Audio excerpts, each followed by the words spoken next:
YouTuber Camille Trinidad ibinuking ang pambabae ni Jessam. Sabi niya, hindi ko kaya, sobrang bigat. Trending at viral na ngayon ang pambubuking internet sensation na si Camille Trinidad sa pambabae umano ng jowa niyang YouTuber din na si Jessam Manabat.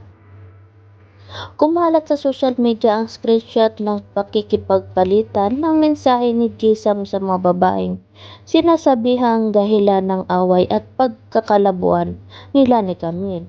Sa kanyang social media account, nagpost si Camille ng kanyang saloobin hinggil sa isyo. Sabi pa niya, gusto ko na lang din magsalita kasi hindi matatahimik yung isip ko dahil sa sobrang sakit ng nangyari sa akin. Ngunit aniya, nasaktan man siya sa nangyari, ayaw naman daw niyang sayangin ang relasyon nila ni Jisam. Sana next time bago nyo gawin, isipin nyo muna yung sakit na dadalhin ng tao. Yung sakit na hindi madaling kalimutan. Oo, walang perpekto. Alam natin yan. Pero mahal ko yung tao at hindi ko sasayangin yung kung anong binuo namin simula umpisa. God knows na nagpapasalamat ako na lumabas din lahat. Kaya siguro hindi ako mapakali palagi kasi may ganito pala. Mabait pa din sa akin ang Diyos kasi nalaman ko lahat. Hindi ko ito i-video kasi hindi ko kaya. Sobrang bigat. Emotional na sabi pa ni Camille. Samantala, nagbigay din ni si Jason ng mensahe sa pamamagitan ng Facebook. Dito sinabi niya ang dahilan kung bakit niya inamin ang lahat kay Camille. Sabi ni Jason, inamin ko na lahat kay Camille. Ayaw ko nang gumaya sa iba na magtatago pa at itatanggi pa. Lahat ng sinabi ni Camille totoo. Hinarap ko ng buo, pasensya na sa mga nadismaya sa akin. Naintindihan ko po lahat ng hate at galit. Deserve ko po. Yan ang pang-amin ni Jason Manabat. Ang pagpapatuloy pa niya, wala ng ibang mas importante sa akin kundi ang pamilya namin at si Camille.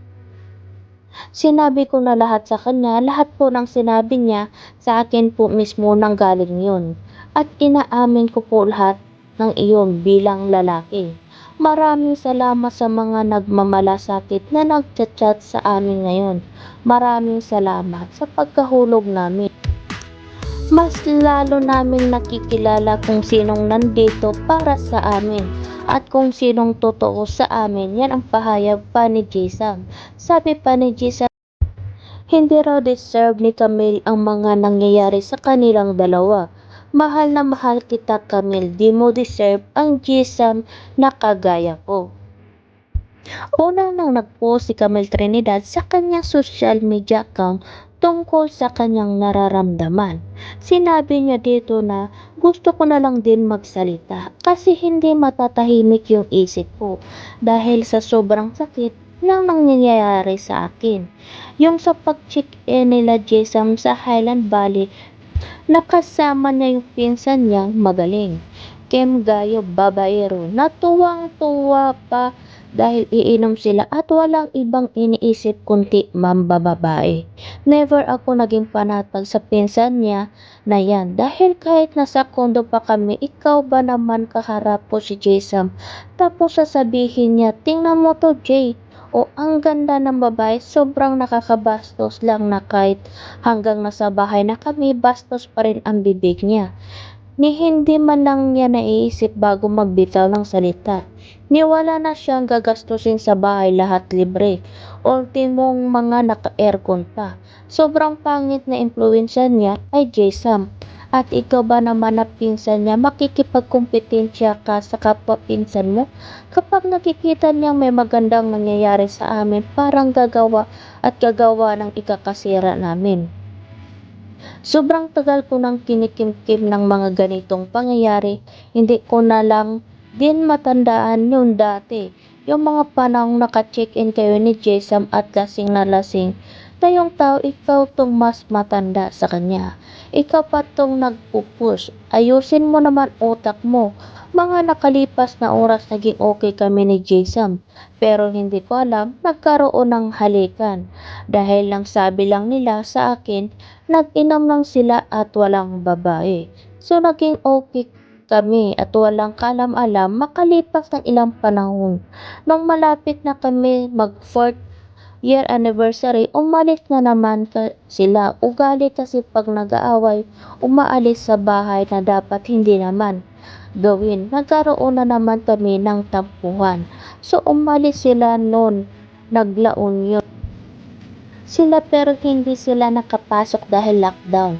Maalala ko lang birthday ni Orbin noon. Nasa pata kami. May babae doon na fan pero nilalandi na naman nung Kim Gayo na nakilala nila noon. So nung naglaon yun sila, nagkakausap-usap pala nila yun at pinapunta nila sa Manila dahil di sila natuloy sa La Union. So dumiretso na lang sila ng Manila. Nag-inuman na naman. May dalawang babae na naman nagpunta sa kanila at nakipaglandian. Sabi daw ng Kim, pre-chat mo yung babae na nakita natin sa Patar para di sayang luwas natin.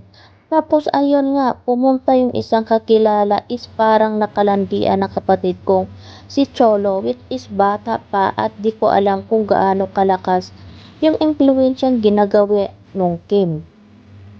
Ang masakit pa dito ay halikan na naman ang nangyari.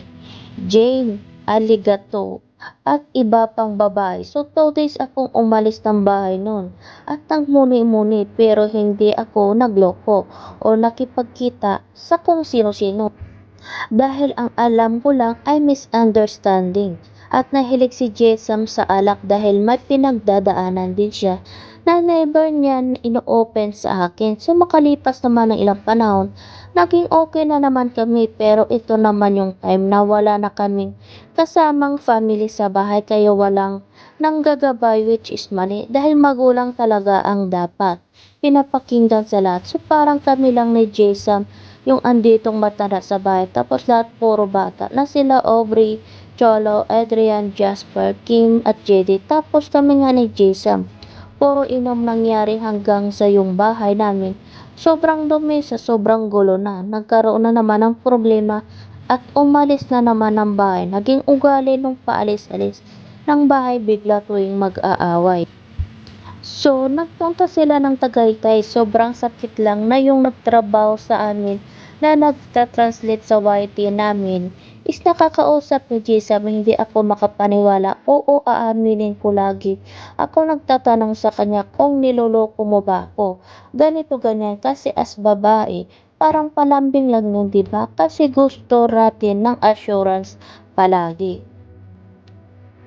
Pero sinasabi niya na hindi naman niya ako niloloko.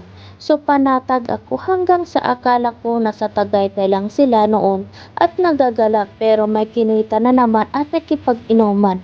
Sobrang sakit lang dahil itong babae hindi man lang naisip na may girlfriend na si Jason at may nangyari pa sa kanila. Hindi ko lang lubos maisip na siya yung babae na yun.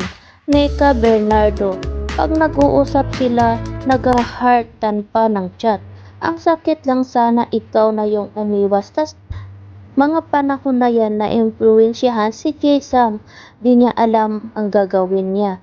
Pero yung mga choice na yon, ika nga nila. Hindi ko kontrolado isip niya. Alam ko madami pang nangyari.